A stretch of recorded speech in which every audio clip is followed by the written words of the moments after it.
Permisi, Assalamualaikum. Waalaikumsalam. Ya, duduk. Terima kasih, Bu. Ini tadi Santi yang ngechat ibu ya mau sesi konseling ya? Iya, Bu. Sebelumnya Santi kesini sama siapa? Sendirian sih, Bu. Sendiri ya? Iya. Tadi sebelumnya ada kegiatan atau emang niatnya mau kesini nih? Emang niatnya mau langsung ke sini aja Mau sih, Bu. kesini ya? Iya. Berarti emang niat Santi kesini mau sesi konseling ya? Iya, benar, Bu. Nah, senang rasanya ibu mendengarkan kalau Santi memang niatnya mau sesi konseling di sini ya. Nggak semua orang nantinya bisa menceritakan permasalahannya. Nah, berarti kedatangan Santi ke sini ada permasalahan yang akhir-akhir ini yang mengganggu Santi nih ya. Iya, Bu. Sebenarnya saya udah beberapa hari tuh kepikiran terus sih. Tapi ya, Iya, Bu. sebelumnya Santi udah pernah sesi konseling belum nih? Belum pernah. Santi sebelumnya udah tahu nggak nih apa itu konseling? Nggak tahu, Bu. Nggak tahu ya? Iya. Berarti emang nggak tahu sama sekali nih ya? Iya, Bu. Belum tahu. Nggak apa-apa ya, di sini Ibu akan sedikit menjelaskan. Konseling itu adalah percakapan ataupun curhat tatap muka antara konselor dan klien. Nah, Ibu sebagai konselor dan Santi sebagai klien. Nah, nantinya Santi bisa menceritakan apa yang Santi rasakan, apa yang Santi pikirkan, dan masalah apa yang sedang Santi hadapi.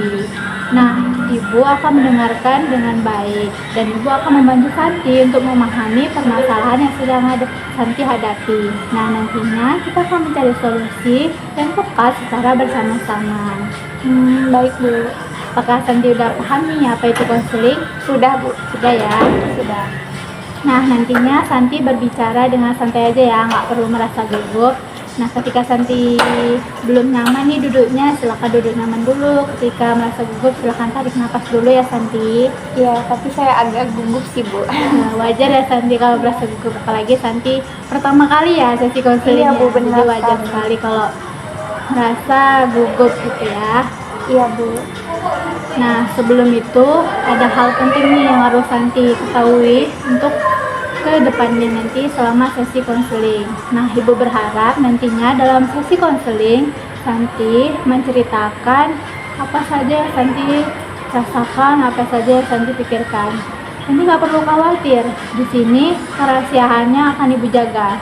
Dan nantinya Ibu berharap Santi ketika bercerita bersikap terbuka tanpa ada rasa keterpaksaan ya Santi. Iya, Bu. Saya merasa lebih tenang kalau begitu. Oke, baik, di sini Santi berbicara dengan santai aja ya Santi, nggak perlu merasa gugup ya. Iya, Bu. Nah, sebelum itu Ibu ingin mendengarkan cerita Santi terlebih dahulu nih. Apa yang akhir-akhir ini mengganggu pikiran Santi? Belakangan ini saya merasa tidak semangat belajar sih, Bu. Rasanya kalau di kelas itu saya merasa tidak percaya diri lagi gitu. Jadi akhir-akhir ini Santi semangat belajar Santi menurun ya, dan juga kurangnya rasa percaya diri nih saat di kelas. Begitu ya Santi? Iya, benar sekali, Bu. Ibu bisa merasakan ya bahwa ketika Ibu di dalam kondisi seperti itu pasti membuat Santi tidak nyaman nih dalam kondisi seperti itu. Santi kurang semangat belajar dan kurangnya rasa percaya diri saat di kelas. Iya, Bu. Saya sebenarnya juga bingung sih kenapa bisa seperti ini begitu. Nah, jadi Santi kalau Ibu boleh tahu nih apa yang membuat Santi tidak percaya diri nih saat di kelas?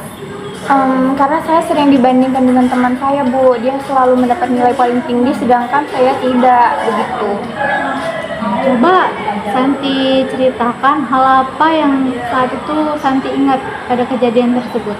Waktu ulangan bahasa Inggris kemarin, Bu, nilai saya sebenarnya lumayan, tapi teman saya dapat nilai paling tinggi dan dosen langsung memuji dia di depan kelas dan bilang teman-teman harus seperti dia, seperti nilai teman saya yang paling tinggi itu. Lalu apa yang Santi rasakan saat itu? Tentu saja saya langsung merasa malu, Bu. Rasanya seperti saya itu tidak cukup pintar. Jadi Santi ketika kejadian itu terjadi, apa nih yang muncul di pikiran Santi? Saya langsung berpikir kalau saya memang tidak sepintar dia, Bu. Saya merasa mungkin saya tidak akan bisa seperti dia.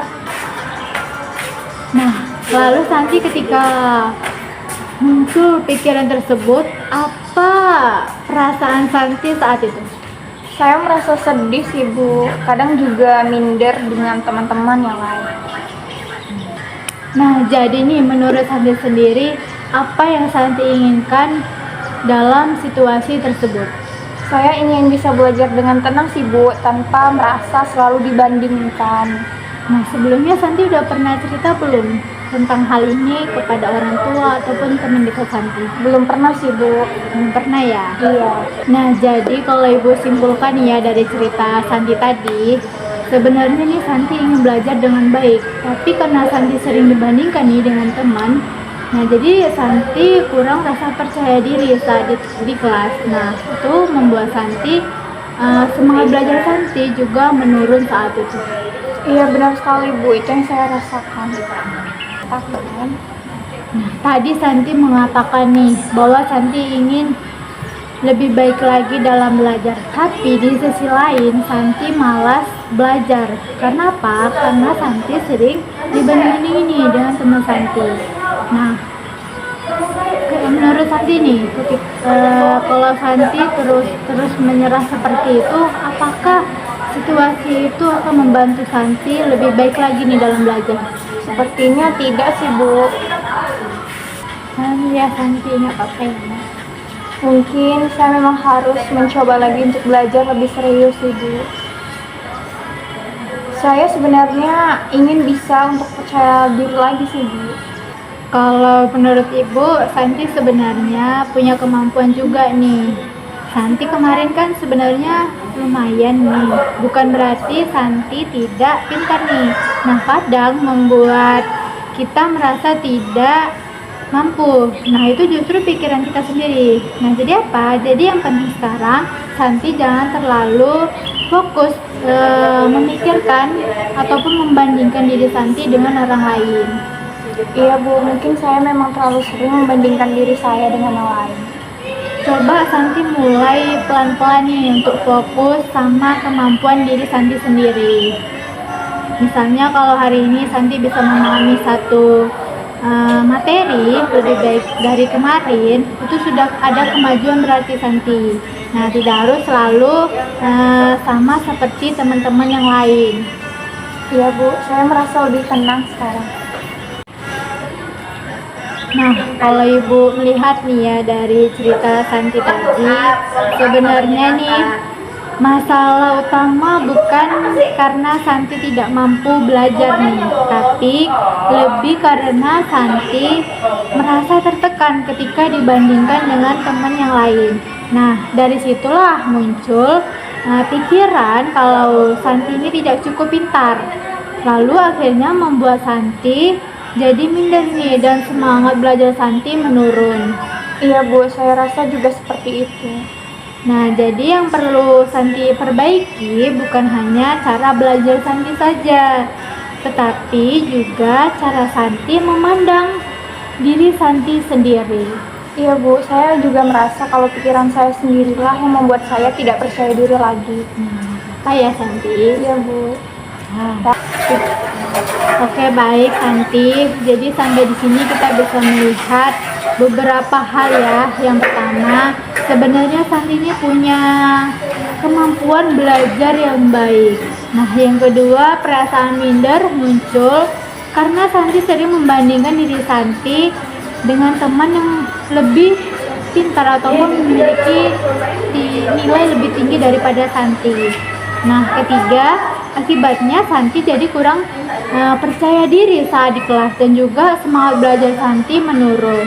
Nah, apakah kesimpulan Ibu ini sudah sesuai dengan apa yang Santi rasakan? Iya Bu, memang itu sih yang saya rasakan. Nah, kalau begitu kita coba membuat langkah kecil supaya Santi kedepannya lebih percaya diri lagi. Nah, menurut Santi sendiri nih, langkah kecil apa ataupun hal apa yang bisa Santi lakukan agar semangat belajar Santi meningkat lagi? Mungkin saya harus lebih teratur lagi dalam belajar dan tidak terlalu memikirkan nilai teman saya yang lain sih Bu. Wah, itu sudah hal yang bagus ya Santi. Selain itu, Santi juga bisa nih untuk membuat jurnal jadwal belajar agar belajar Santi lebih teratur lagi nih. Nah, Santi bisa membuatnya di rumah ya Santi. tidak perlu terlalu lama, yang penting rutin. Dan kalau ada pelajaran yang sulit, Santi bisa bertanya kepada guru ataupun berdiskusi dengan teman yang lain ya Santi. Jangan merasa Santi kesusahan sendiri nih, kan Santi punya teman, ada guru. Iya Bu, saya akan mencoba itu. Bagaimana kalau kita lihat perkembangan Santi untuk minggu depan? Nah, kalau Santi masih merasa kesulitan, kita bisa ngobrol lagi di ruangan BK ini ya, dan kita bisa mencari solusi nantinya. Iya Bu, baik. Nah, setelah tadi kita banyak mengobrol nih Santi dari tadi, bagaimana nih perasaan Santi sekarang? Ya, tentunya saya merasa lebih lega sih Bu. Tadi sebelum datang ke sini rasanya pikiran saya sangat penuh sekali, tapi setelah datang ke sini jadi lebih tenang begitu.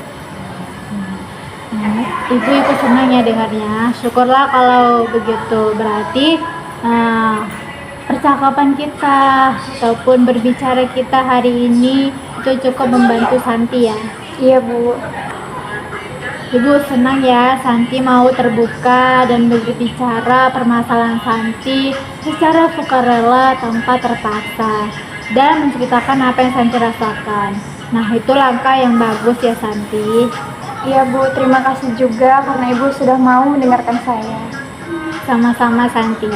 Nah, satu hal ya Santi yang perlu Santi ingat, setiap orang punya kemampuan dan proses belajar yang berbeda. Jadi, Santi jangan terlalu keras ya menilai diri Santi sendiri. Baik Bu, saya akan mencoba untuk lebih percaya diri lagi. Nah, baik. Kalau begitu, untuk hari ini kita cukupkan dulu ya, Nak Santi. Nah, kalau nanti Santi merasa perlu bercerita lagi, pintu ruang BK selalu terbuka buat Santi. Iya Bu, terima kasih banyak ya Bu. Sama-sama Santi, hati-hati di jalan ya, dan tetap semangat belajarnya. Terima kasih Bu. Kita akhiri ya. Assalamualaikum warahmatullahi wabarakatuh. Waalaikumsalam warahmatullahi wabarakatuh.